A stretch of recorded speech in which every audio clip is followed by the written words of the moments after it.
Should Hurts get the nod over Wentz?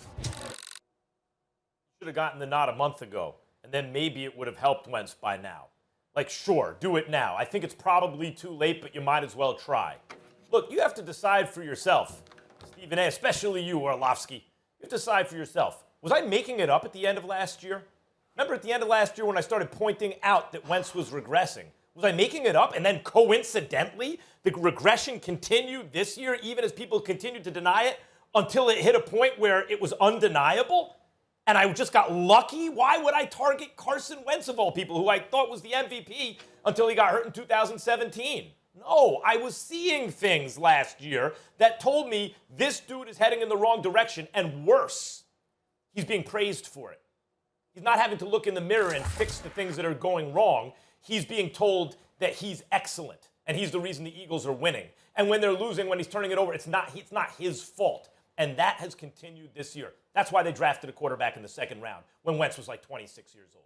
Let's be realistic, guys. I'm sure they didn't want to start Jalen Hurts yet. He's not ready, I'm sure. But it's not about giving yourself the best chance to win a game you're going to lose anyway. It's about trying your best to fix Carson Wentz and holding him accountable to the team. He must be held accountable. Stephen A., he says that's just the way we do things around here, Wentz said. Because a couple weeks ago, he didn't feel nervous. I hope he's feeling nervous now. Maybe he'll start to address the many problems he's presenting as a quarterback. I disagree with you, and I disagree with you for a multitude of reasons. Number one, I'm thinking about the receiving corps he has available to him. Not that impressive. Obviously, one of his primary targets, Zach Ertz, has been out. I'm also thinking about the fact that I'm looking at Doug Pederson and how this man has regressed. Carson Wentz has clearly regressed. Nobody's arguing with you about that. But I'm looking at Doug Pederson and what the hell are you doing? Just like I'm pointing the finger at Bruce Arians and Todd Bowles in yesterday's case because you're asking Tom Brady to cover up for a bunch of deficiencies with the Tampa Bay Buccaneers. You know, you might be asking Carson Wentz to do the same to a lesser degree with Philadelphia, and I don't think they can be absolved. Here's the ultimate indictment against Doug Pederson in my estimation, and why I'm not a proponent of Hurt starting over Wentz tonight. You've got guys in Miles Sanders and Boston Scott. They have averaged less than 16 carries combined a game this season. Miles Scott, I think that he's averaging about 4.8 yards a carry. Boston Scott, I'm sorry, is averaging over 5 yards a carry.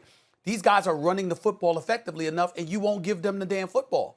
Maybe if you ran the football a little bit more, you wouldn't be asking Carson Wentz to do so much, and as a result, he wouldn't be getting himself in so much trouble trying to play hero ball. So that's definitely something that needs to be addressed. And last but not least, here's the thing.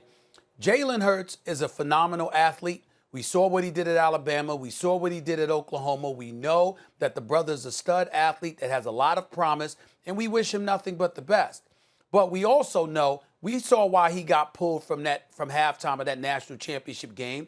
We know why his career has struggled. We know what the question mark about him has been. His ability to throw the football. Clearly, Doug Pederson does not believe in him.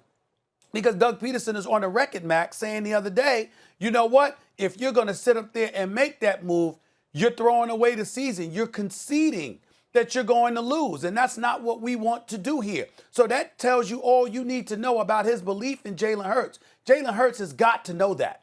And so if you go out on the field knowing that a head coach, was a bit compromised or a bit disgruntled about letting you be in that role, and then you go out there and you don't perform, it could mess with your confidence moving forward. Why do that for this season?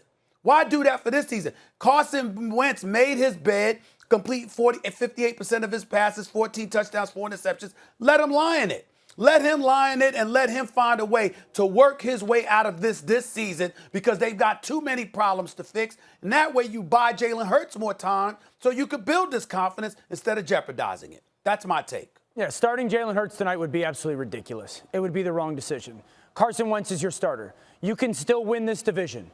As far-fetched as you think it is, and now with Daniel Jones' potential injury, you are the only team in the division that has your starting quarterback healthy.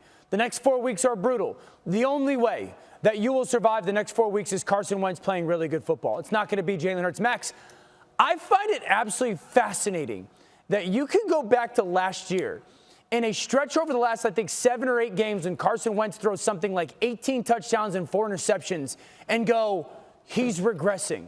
What did your trained quarterback eye show you in the middle of a 7-game stretch where he throws for 18 touchdowns and 4 picks with absolutely no one at receiver? I would love to know how you saw regression in that. I'm fascinated by that. What's amazing? I'm happy to answer that question. What's amazing to me is that you'd want to do that to yourself, who you're one of the best I've ever heard breaking down this kind of stuff, and you're so dug in. I will tell you, he played the NFC East at the end of the season like 4 times. I saw every other sorry, sad sack backup quarterback and rookie play better against all the teams that he was beating heroically, according to you, when he was turning the ball over on 3rd down consistently in the 4th turnovers, quarter, Max. making bad decisions. 4.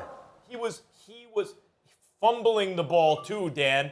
Do you think? So let me ask you something. Those aren't turnovers. Was I? Gotcha. What? If I'm talking about regression last year, and I'm alarmed by what I see, and then again in the beginning of this year, and you're denying it the whole time, so you must have thought he was cruising at a very high altitude, and then suddenly he fell off a cliff? Is that what you're arguing? Because you admit he stinks now. So I'm saying it's been a long, gradual process from the middle of last year. No. And you're claiming, no, Max, you've been ridiculous the whole time. Correct. It just suddenly happened. I woke up this morning and Wentz is no good. I never, here's the difference. I never pinpoint of quarterback's the greatest thing ever, no one else matters, or quarterback's the worst thing ever, and no one else matters.